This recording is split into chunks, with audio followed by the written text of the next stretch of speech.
Okay.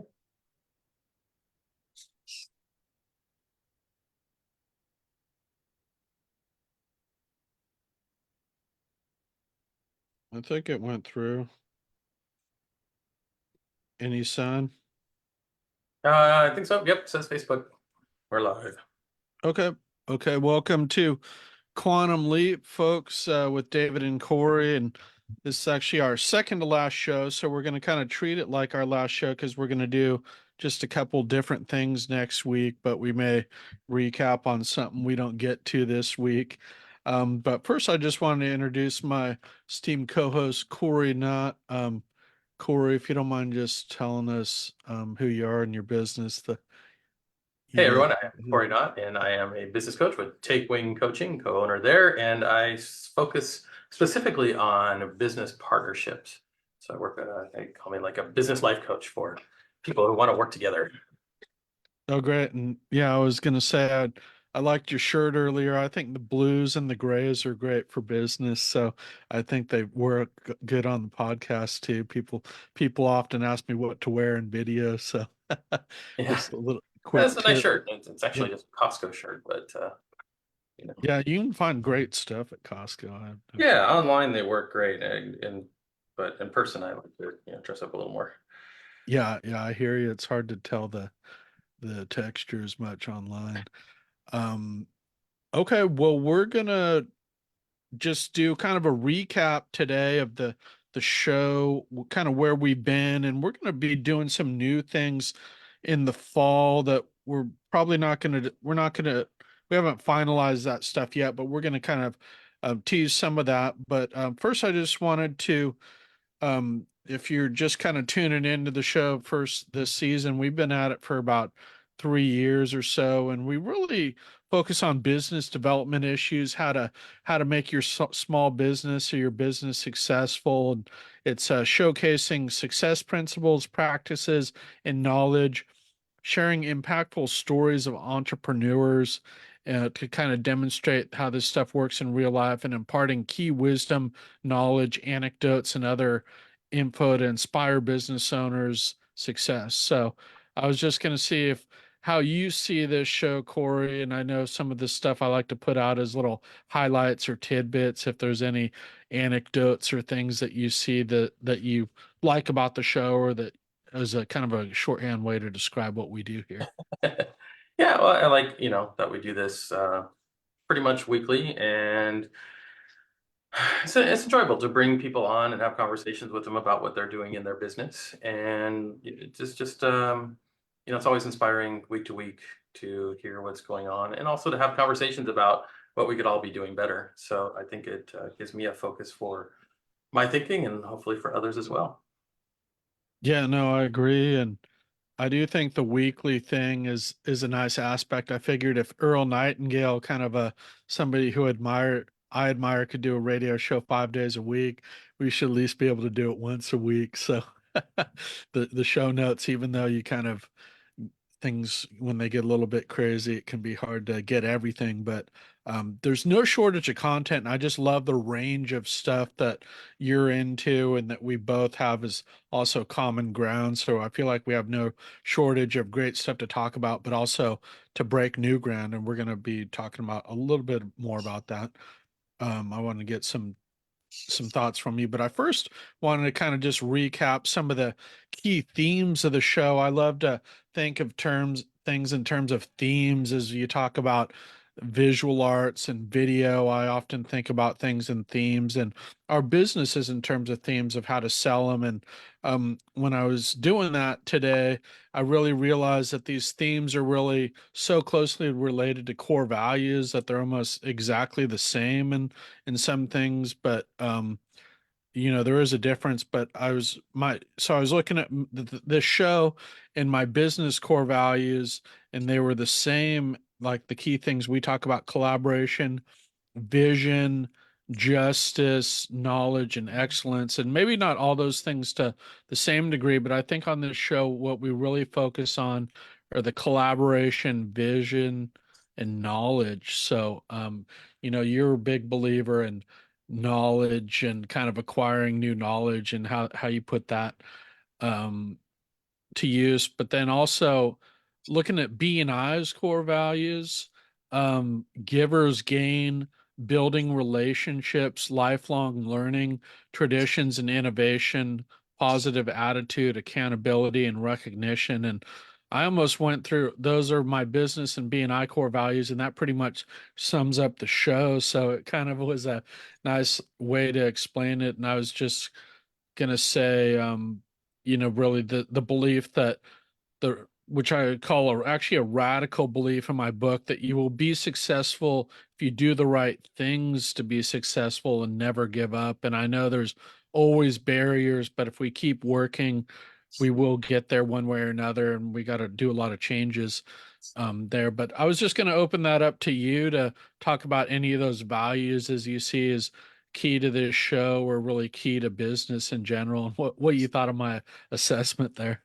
Great. It's collaboration is always important. I think it's something that's often overlooked in business, and the opportunity that it brings to um, create wider outreach. It's becoming a bigger and bigger thing in the world of business.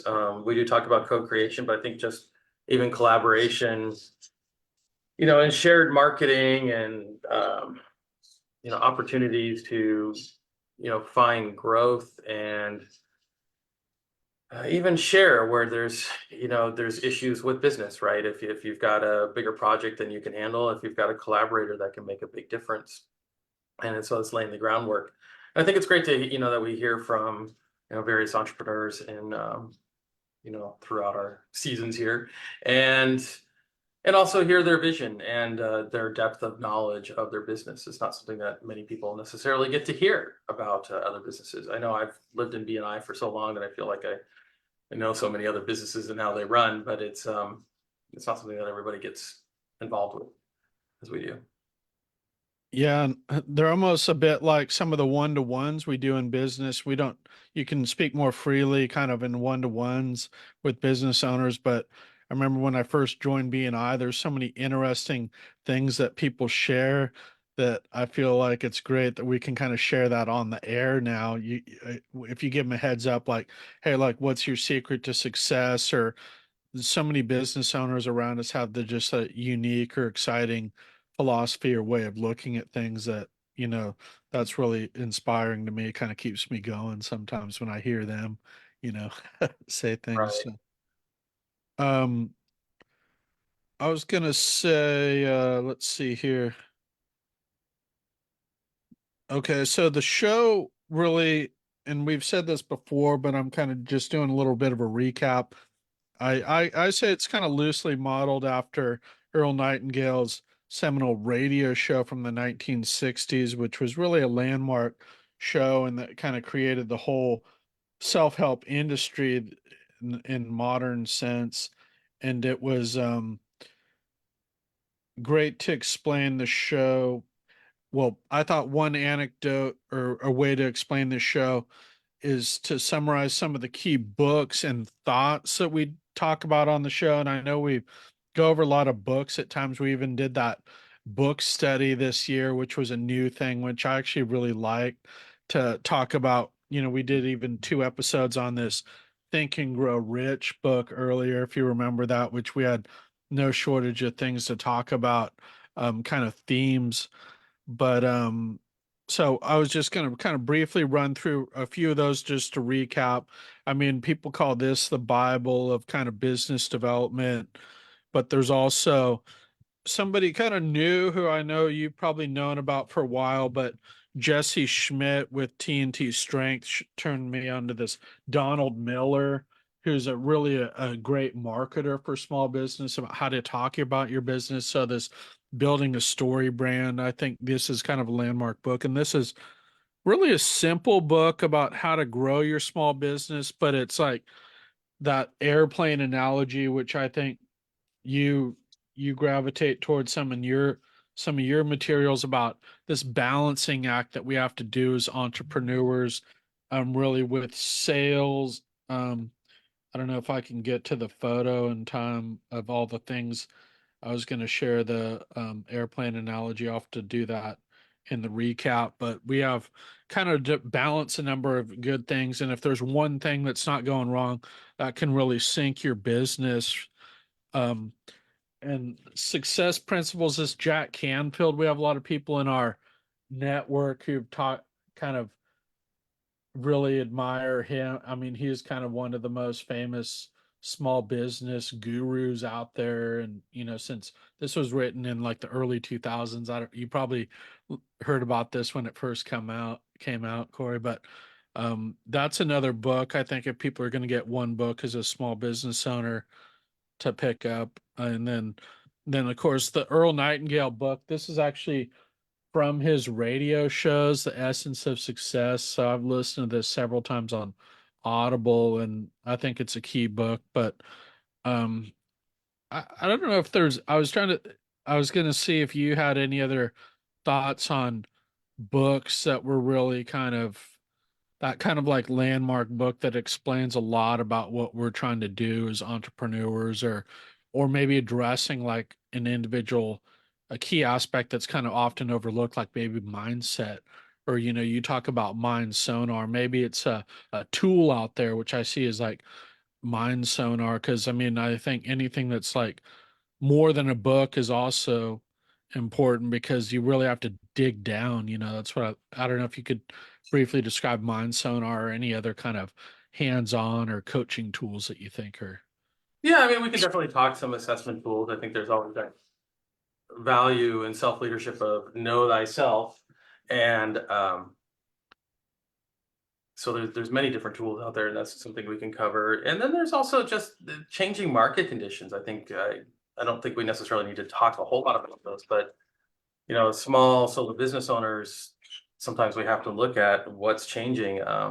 So there's some of these more recent authors, Seth Godin and other people who cover um, how the world is changing, especially for the big business and the small business. And I think there's a lot of opportunity there. Um, as we talk to the people that we bring on here, you get to see some of that because they're having to adapt. I'm having to adapt. You're having to adapt.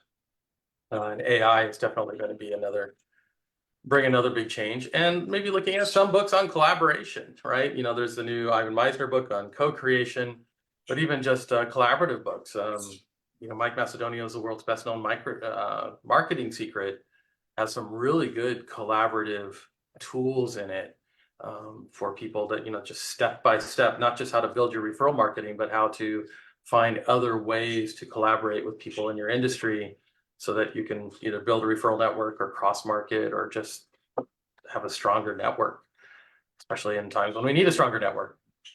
Yeah.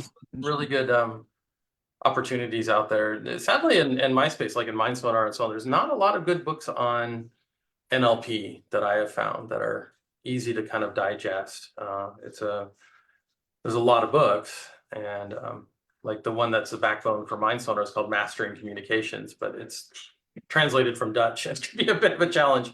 So Yeah, no, that's a good point. I mean, I like that what you're saying about we got to know about the timeless books, but we also have to look at the new books about the changing thing. A lot of that may not even be in book form yet. You're right about that NLP as being useful to business. I almost don't even think that's in book form. You see like people like Tony Robbins use it, and it's all through their book and their system, but it's not like it's part of, you know, it's just kind of like adapted in his work. yeah. Um, Well, and because it's comes in so many different pieces, and a lot of people use it not even really realizing it. It's not a science; it's more of a study of how people communicate. Um, yeah, and just recently I read one or listened to one book was Seth Godin's "We're All Weird," which it just gave me a lot of information about how, as people become more affluent, they want to differentiate themselves, and there's so much opportunity there for people, small business owners to, get into those niches. So it's how do you differentiate yourself as a business owner, find your passion, and then find the people who have that passion, which interestingly enough is very common to do through podcasts. So, and it's just this idea that, big corporations benefit from mass markets, but the mass markets are going away. People aren't buying just one brand anymore, or one or two brands. And some of the biggest brands that we were familiar with are now gone because they just don't have a market anymore, and not enough of a market to be worthwhile. Yeah, I mean, look at higher education, how different that is changing and learning and the impact of AI too, as you're saying. So, Right. depending on what your field you could be in, it could almost totally disappear, so or change, how to adapt. So, um, I'd love to continue to look at those themes, and we are definitely going to do a study of Ivan Meisner's book because I think collaboration has to change because in order to get this complicated knowledge about stuff, we have to we have to have some collaboration or people in our lives who can, help us with it, understand it, and how to adapt to it. So I know, just a time check, we got to get to Lawrence here, who's our surprise guest for the 11 a.m. block. I'll just say we are going to get to some more topics when we resume and be doing some new ways to get this podcast out broader, um, to a broader audience. I think we'll just save that item for next week. That'll kind of dovetail nicely after we do when we do our solopreneur podcast with you next week, Corey. But we'll just kind of lead off with that and then go into your podcast, and that'll be our season here. So um, thanks for if you have any kind of closing comments, feel free to make them. Otherwise, we're gonna No, I'm wrap good. this one up and get to Lawrence. Yeah. Yeah. Okay. Very good. Well, folks, thanks for listening to this first segment of Quantum Leap. Stand by. We're going to bring on our graphic designer extraordinaire, Lawrence McKendall. So thanks for listening, everyone.